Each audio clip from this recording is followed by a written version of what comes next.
Migration pattern in Jharia coalfields can be divided into three phases.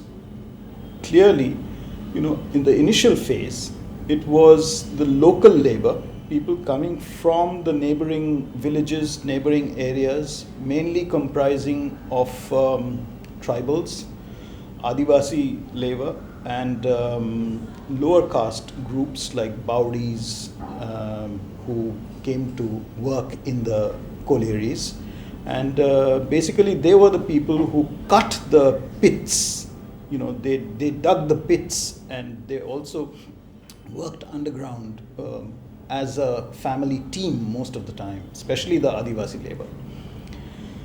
The second phase comes with certain kinds of technological innovations, and that is once underground mining becomes the norm, and people have to go underground and in the carriage, and they have to sort of cut through the seam.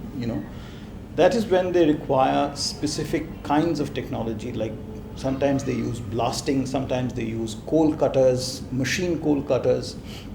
That is when there is a change in the labor force, and upcountry labor, mainly coming from North Bihar and Eastern UP, these people begin to come in to work as slightly more skilled workers. And the third phase is after nationalization. After nationalization in 1971, when you have a large-scale sort of eviction of the Adivasi workers and replacement by sometimes by upcountry, again North Bihar and sort of Eastern UP people coming in to work. Also, sometimes sort of people from mafia gangs, who were working as watch and ward staff, people who used to sort of act as kind of the hooligans of the colliery owners, to maintain law and order, to sort of dominate the workers. Some of them become enrolled as workers, although they don't actually do the work underground.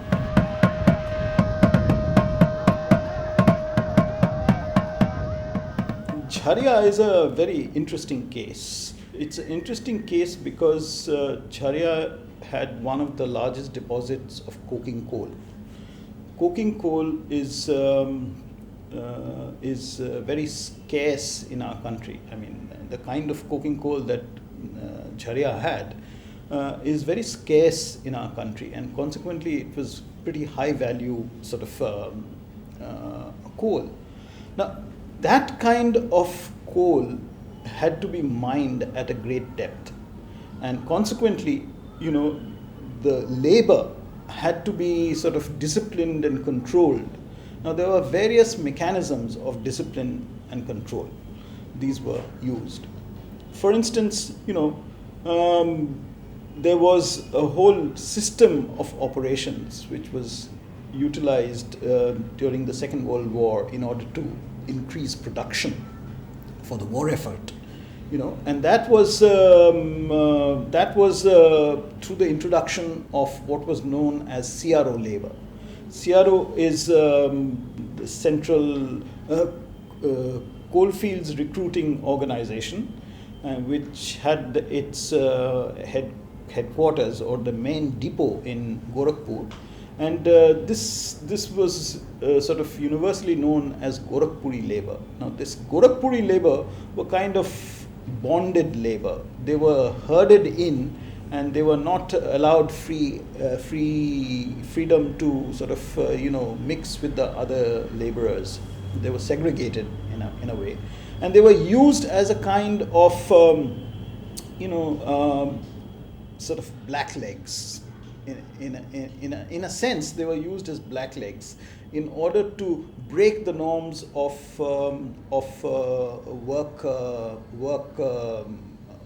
break the norms of production, let us say, and increase production at a very rapid rate.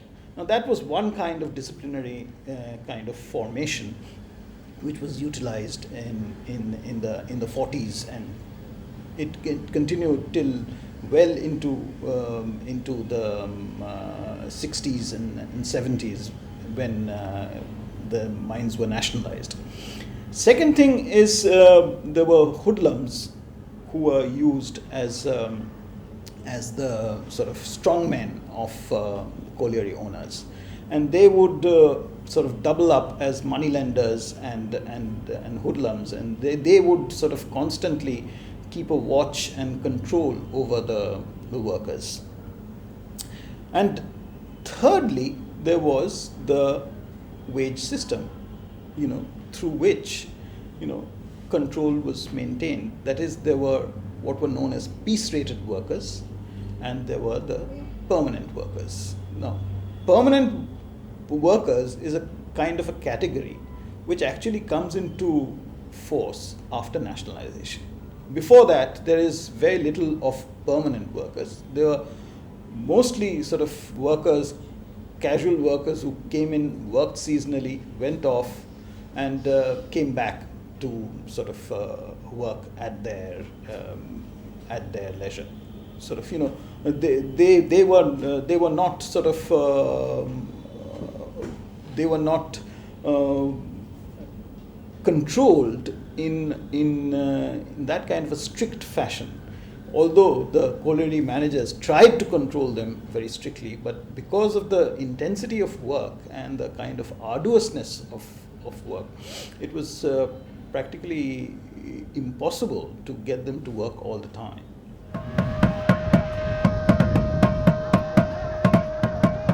This paradox is prevalent in all the places where you will find natural sort of deposits or mineral deposits. Entire Jharkhand, which has a very rich sort of mineral deposit under the ground, has overground. Its population are very impoverished and destitute. Now, why is this so? The question is very simple. Extractive industries require particular kinds of labor. The people who are residents of local residents, the Adivasis, they are mainly employed, if at all, at the lowest rung of the work hierarchy. They work as unskilled labor most of the time. They're mostly uneducated and consequently cannot climb up the scale into the skilled category. The skilled laborers are mostly from outside.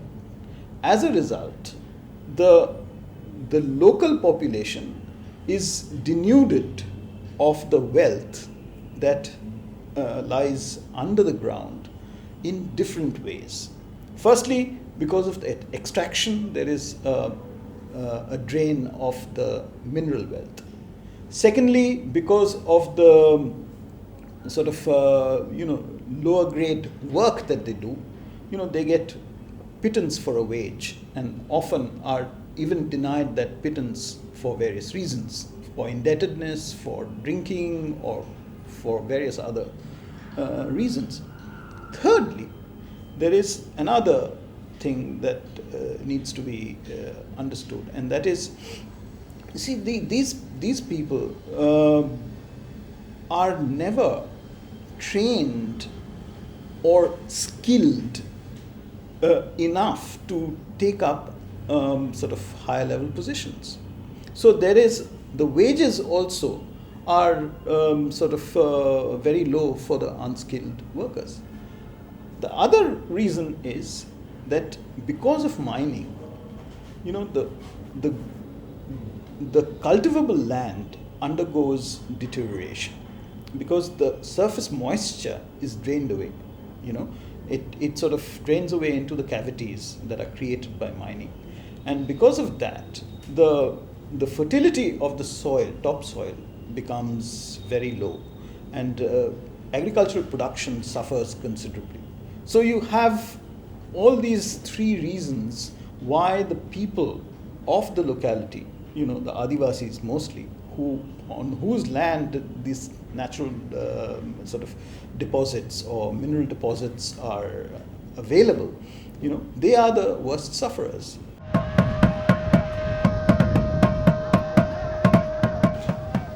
B.P. Sinha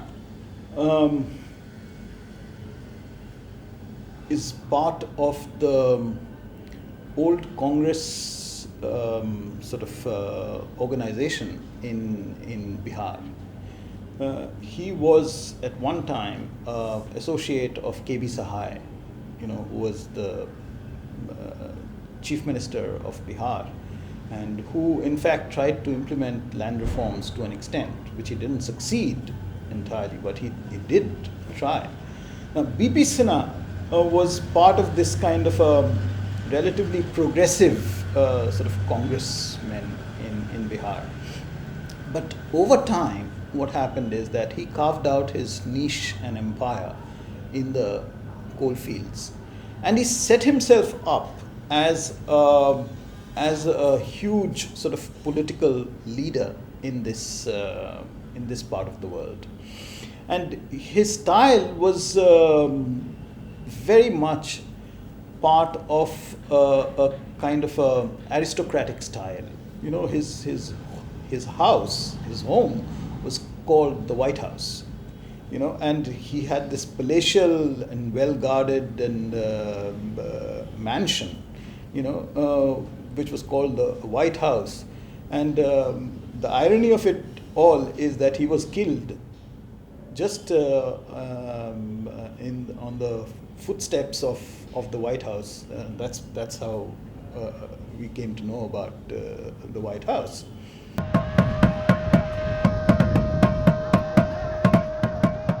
Suraj Dev Singh is, of course, B.P. Singh's sort of successor, his right-hand man, person whom he groomed, actually. But Suraj Dev Singh does not form part of the elite circles of the Congress leadership. He came from the ranks. He was a labor contractor, and because he was from the labor contractor, although he learnt the ropes, he didn't have the cultural elan of B.P. Sinha. So when Suraj Dev Singh came to dominate the field after B.P. Singh's death, he was far more of a predator rather than operator like B.P. Singh.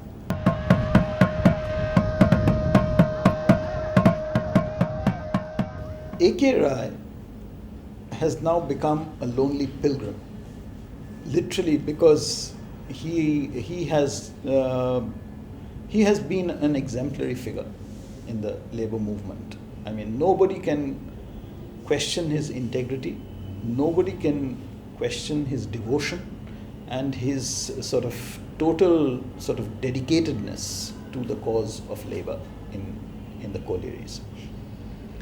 But you see, the collieries have now become a kind of a bottomless pit. It's a bottomless pit. I mean, one of the persons in Jharia coalfield once mentioned to me in passing that the culture of the coalfields has become covered with coal dust. It's become black. And by that, what he meant was that in Dhanbad, the amount of cash that is available for expenditure and display is just completely disproportionate to the situation surrounding Dhanbad town. I mean, most of the people around Dhanbad town, the Adivasis who've been displaced by the setting up of the BCCL headquarters, all these people, they've become destitutes over time, whereas the wealth in Dhanbad is unimaginable. That's part of the story where I'm trying to locate A.K. Roy, because A.K. Roy functions within that kind of a situation, and he functions with exemplary dedication. He has been sort of working for the cause of the colliery workers for now 3 decades, if not more. And when he first came in as an engineer, he was just an educated engineer with a certain kind of a political sort of ideas. Now he translated that into an organization. He set up an organization, worked with Shibu Soren for some time before they parted ways, and then he went into electoral politics. He was elected MP from Dhanbad for 3 terms. But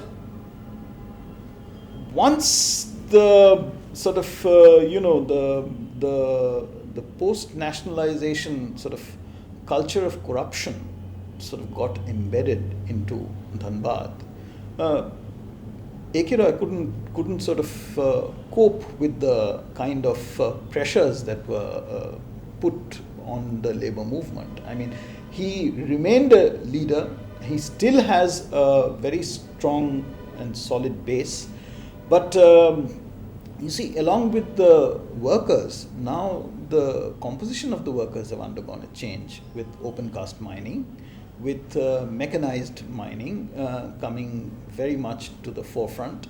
And those kind of workers are not always fighting alongside A.K. Roy.